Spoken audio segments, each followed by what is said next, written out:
سب کو مسلمان کر دوں، لیکن یہ دنیا بطور آزمائش بنائی ہے کہ جو میری مخالفت کرے گا، جو رسول اللہ کی مخالفت کرے گا، ایسے انسانوں اور جنوں سے اللہ جہنم کے منہ کو بھرے گا۔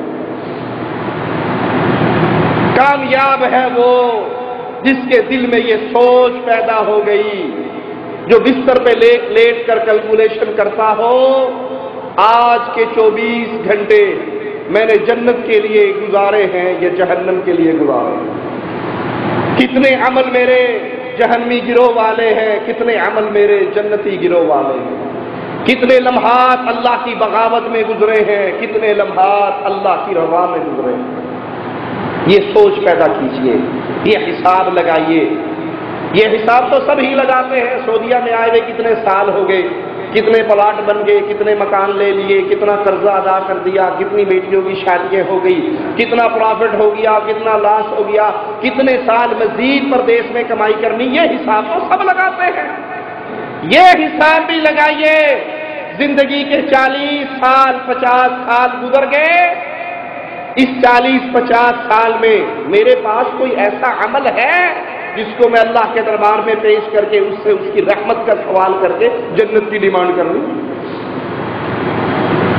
یا یہ 50 سال 40 سال اے جہاں میٹھا اگلا جہاں کہ ڈٹھا، اس اصول کے مطابق ہم نے گزار دیے، اگر یہ اصول رہا تو یہ بربادی ہے، یہ ہلاکت ہے۔ اللہ کے لیے کثرت سے رب کے قرآن کو پڑھا کریں، خاص طور پہ جن صورتوں میں قیامت کا ذکر ہے، اٹھائے جانے کا ذکر ہے، اس کو پڑھیں۔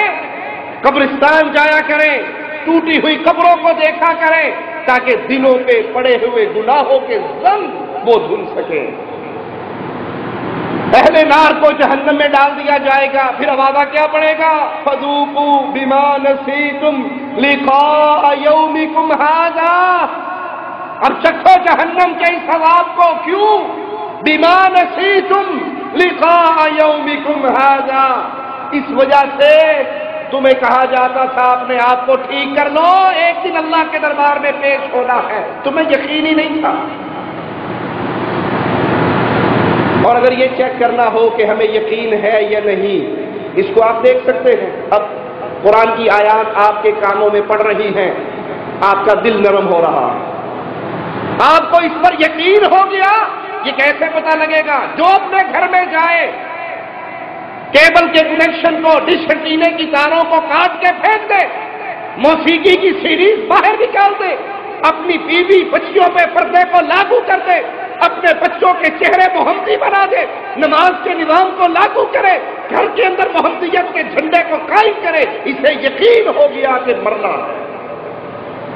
اور جو باہر نکل کے کہ مولوی صاحب نے بڑی سونی تقریر کی تھی، بڑا ہی ثواب آیا ہے، لیکن جاتے ہی وہ پھر ٹیلی ویژن کے سامنے بیٹھ کے بے حیائی کے پروگرام دیکھنا شروع کر دے، عصر کی نماز ٹی وی دیکھتے گزر جائے، مغرب کی نماز ڈرامہ دیکھتے گزر جائے، عشاء کی نماز بیگم سے گپے مارتے ہوئے گزر جائے، اس کا معنی ہے اس نے سنا تو ہے، اسے یقین نہیں ہوا۔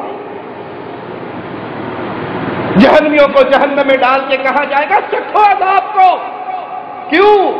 تمہیں سنایا جاتا تھا، تمہیں بتایا جاتا تھا، تمہیں پڑھایا جاتا تھا، تمہیں یقین نہیں ہوتا، تم اس دن کی ملاقات کو بھول گئے تھے۔ اب رزلٹ کیا نکلے گا؟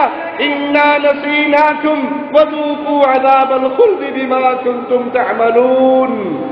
انا نسیناکم، تم نے دنیا میں رہتے ہوئے قرآن کو بھلا دیا، اسلام کو بھلا دیا، اپنے رب کو بھلا دیا، اب تمہیں جہنم میں ڈال کے اللہ تم سے منہ موڑ لے۔ پکارتے رہو، چیختے رہو، مالک فرشتے کو پکارتے رہو، لیکن یہ ہمیشہ کا عذاب ہے، یہ ہمیشہ کا عذاب ہے، ایسی ہمیشگی جہاں موت کو موت آ جائے گی اور آوازہ پڑے گا جہنمیوں ہمیشہ کی جہنم، جنتیوں ہمیشہ کی جنت۔ اقول قولی هذا واستغفر الله لي ولكم ولسائر المسلمين فاستغفروه انه هو الغفور الرحيم۔